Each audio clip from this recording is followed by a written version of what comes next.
Hello there, how are you doing today? My name is David Higgins and this is my pal Muggsy, and we're going to shoot a video introducing California Idealism today. And the context is from this book, which I've been talking about repeatedly, The Limits of Evolution by George Howison. I'm going to put Muggsy down. He just wanted to say hello. Ugh. Say hello to all the good people, Muggsy. All right, you wiggly man. All right. Anyway. Hopefully he doesn't run off in the middle of this shoot, but he probably won't. He's pretty good. Anyway, California Idealism. Okay, so the metaphysical concept of idealism is pretty well established in the thought community. The two main theories that sort of vie for dominance at the moment are physicalism and idealism. So physicalism seeks to explain reality on the basis of the five senses alone. And idealism, on the other hand, maintains that reality is based in human consciousness. And so what Howison is going to present is a specific type of idealism. So there are many different metaphysical idealist philosophers, the most famous of which is George Berkeley, and I've spoken about him before. He put a very solid rational case together to argue for the mental basis of reality based on simple logical analysis of empirical data, meaning he reasoned from the sensual evidence that we're given and put together his series of deductions to prove essentially that the only thing that we know for sure is in fact that physical experience, but from it we can deduct that the physical experience is entirely a mental one, that the physical reality that appears to be apart from us is actually essentially a part of the mind. Okay, so when asked, well, where does it all come from as a source, he pointed to just God. He said, we exist in the mind of God and our minds exist in the mind of God. And he really didn't go much deeper than that. And Howison, on the other hand, said that that's not good enough. And he, using similar deductive methods, sought to reason in a way that proved that the idea of God is in fact rational, and that we can logically prove his existence based on analysis which has been guided by certain philosophical insights.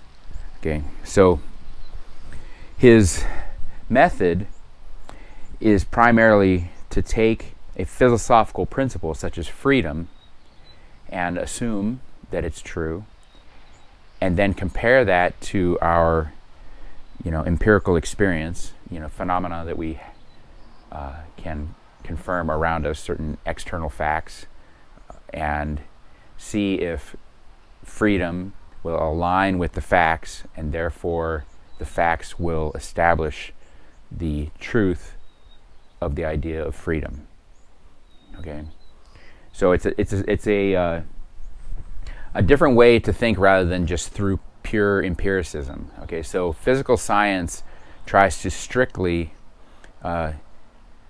focus on physical facts without introducing philosophical values.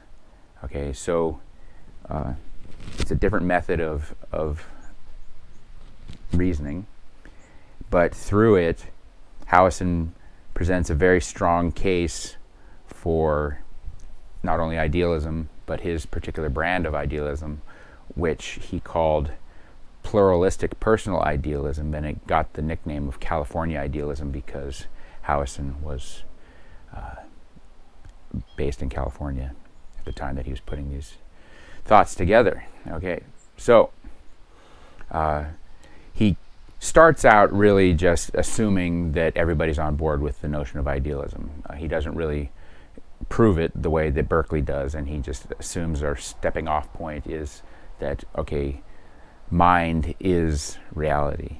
And the question that he tackles most specifically is in relation to the debate between monism and pluralism. Okay, so most of the history of philosophy is focused on trying to find unity, which is also called monism.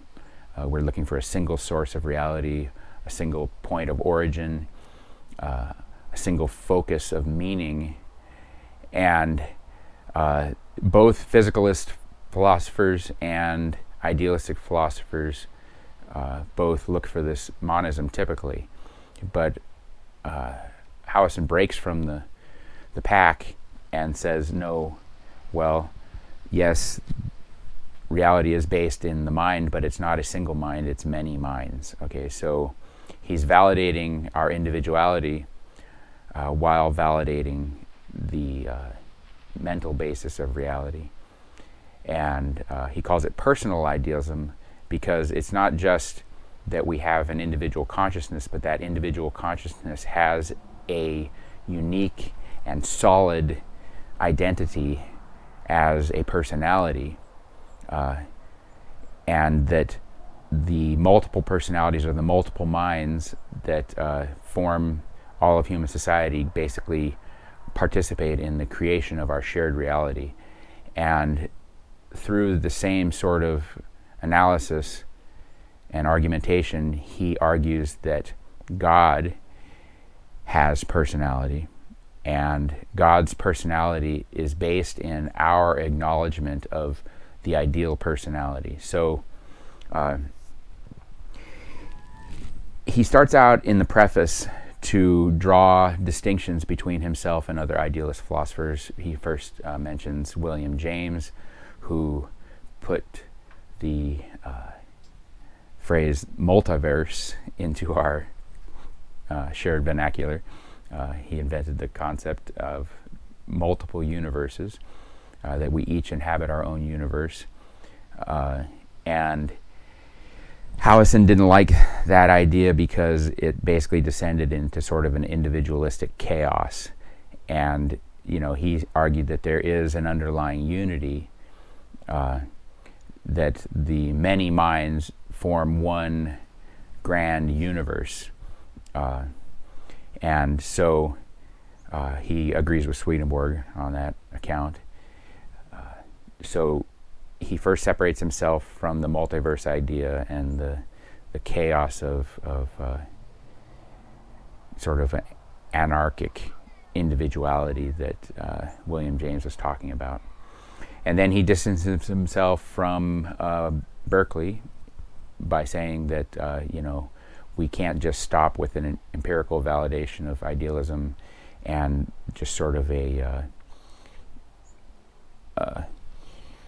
dogmatic statement of the mind of God, that we should be able to exercise our rationality in relation to that idea and justify a logical pathway to believing in the reality of the divine rather than just accepting it in a dogmatic fashion. And then he compares himself to Immanuel Kant, who his philosophy is a little bit difficult to decode, so it's not always clear what Kant believed about certain issues, such as the origin of matter, but he first starts out by talking about how he does in fact agree with Kant on certain things.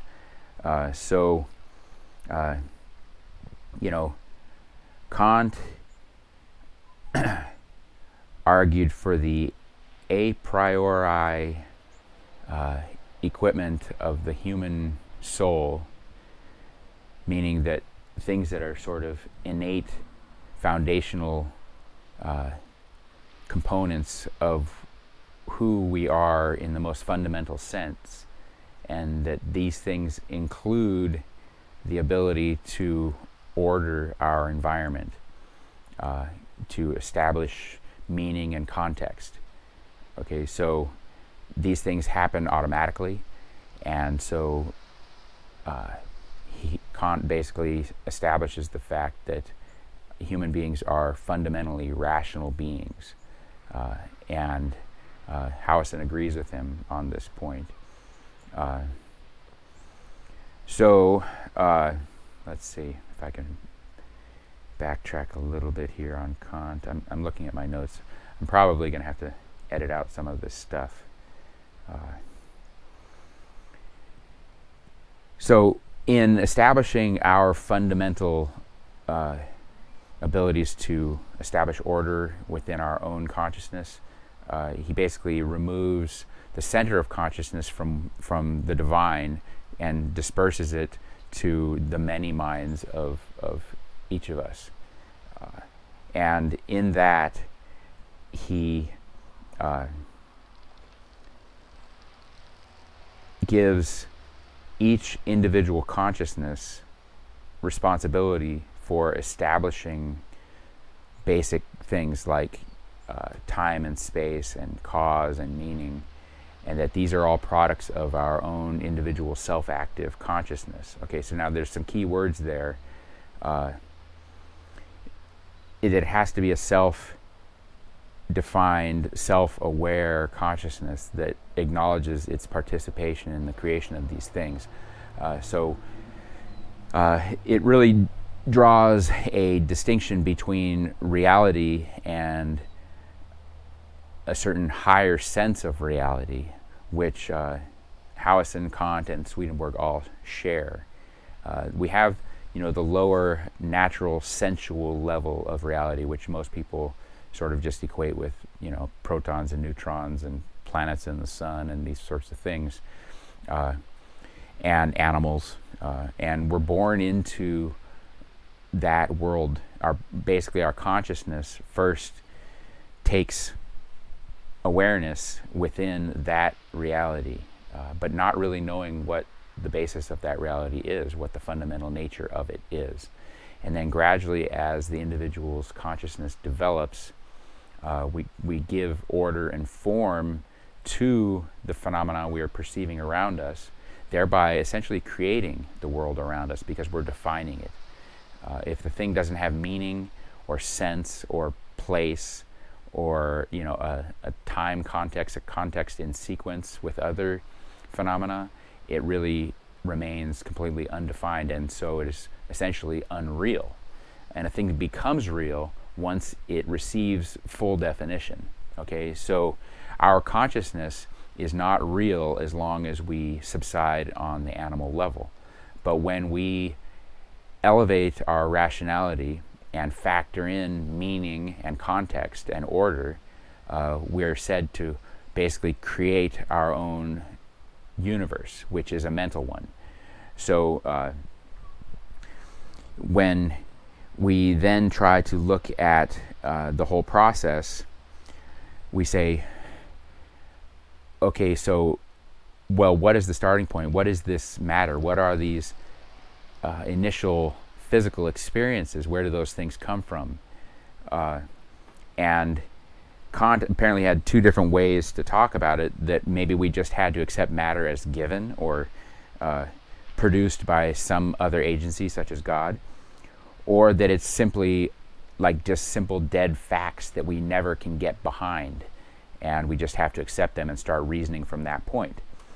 But Howison, on the other hand, this is where he takes a sharp departure from Kant, and he says that's not good enough, and it's incomplete, and we can find a way to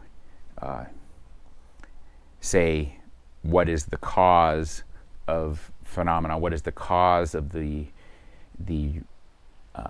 what you would call the beginning of our perceived identity, okay, as conscious beings, okay. So, and he is really arguing in the name of individual free human identity, meaning that if a being is not truly free, it can't have real existence, because robots do not have a free existence, and so they're not real in the same manner that a human consciousness is real.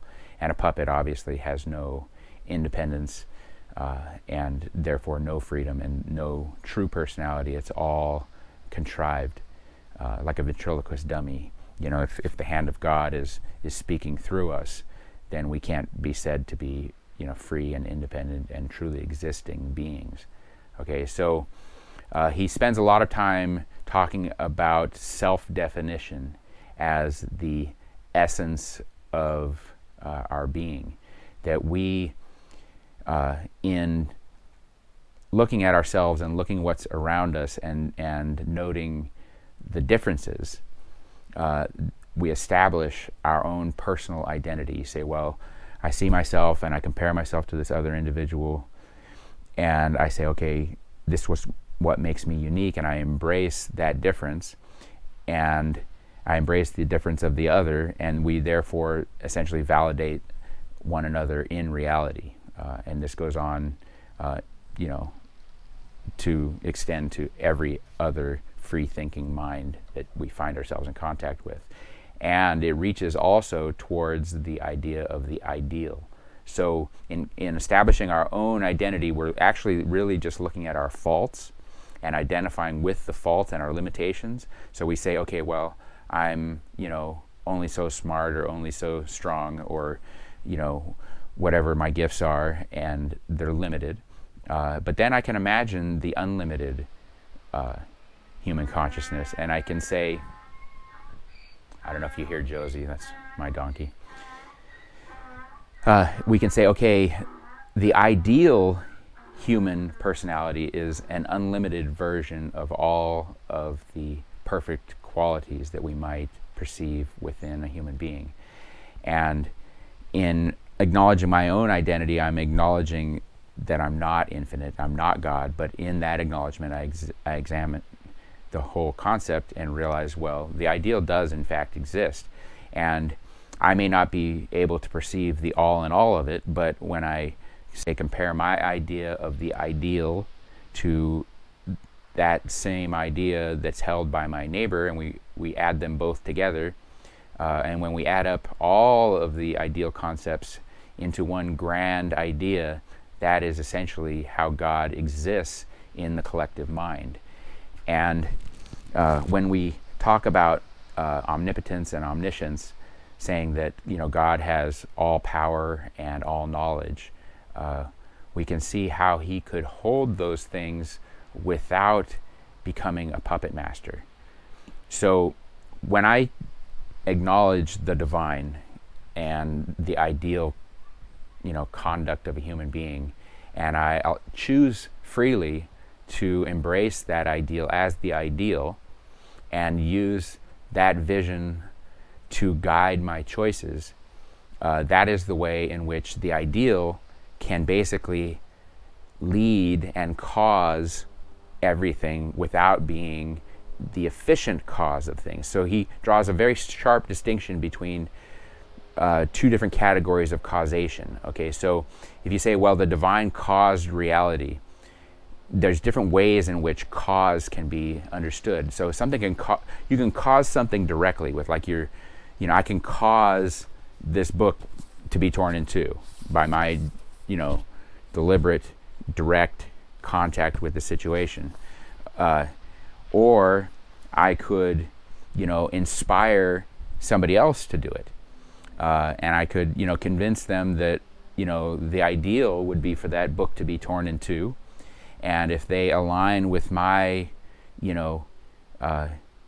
statement of the ideal, they might be inspired to go ahead and tear that book in two. And I would ultimately bear the responsibility for the book being torn in two, even though I didn't directly perpetrate the action myself. I didn't take on efficient causation, but I rather caused through ideal presence. And so God, as the ideal, can inspire the course of the universe without driving the course of the universe directly, and allowing us to have free participation in the course of the universe. So this person, who I've inspired to, tear the book in two, can choose not to tear the book in two if they don't like my version of the ideal. And so as our notion of what is ideal evolves, the course of the universe changes and the manifestation of the universe changes. Okay, so we can see how we directly participate and bear direct responsibility in all of that. Both Kant and Howison agree that nature is essentially a system of experiences, and matter may be thought of as the building blocks of those experiences, which are basically sensations.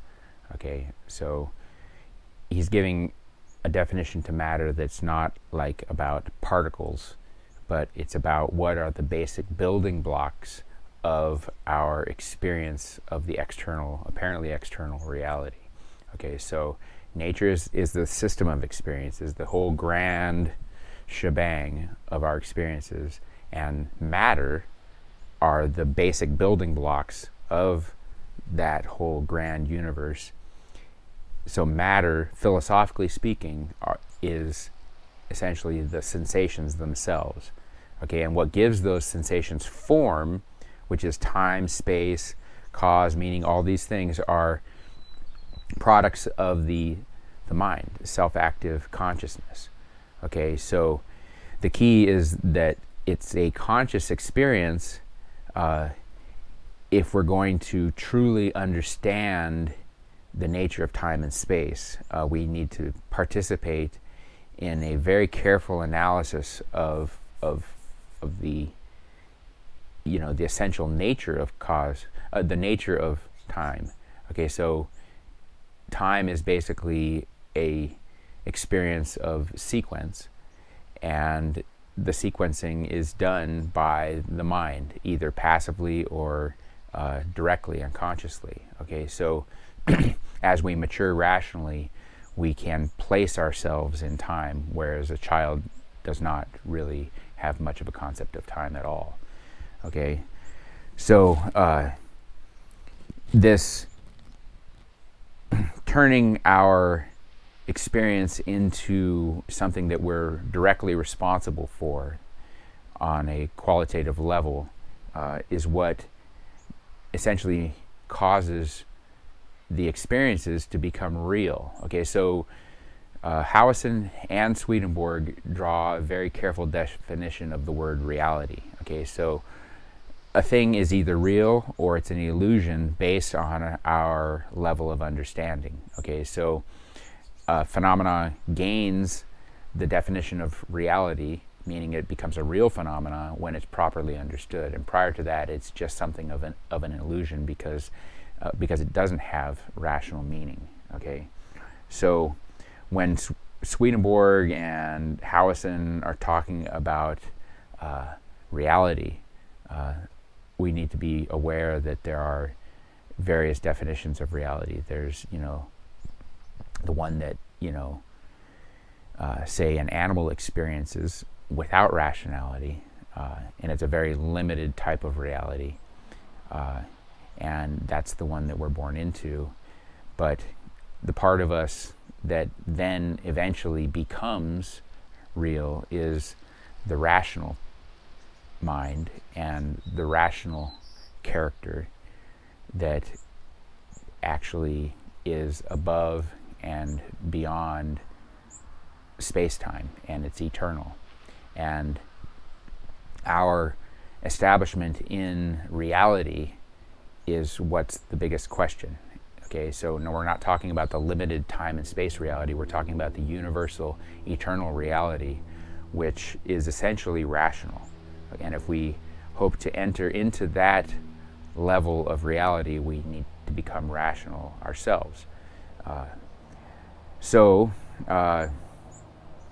I think all that was pretty conclusive.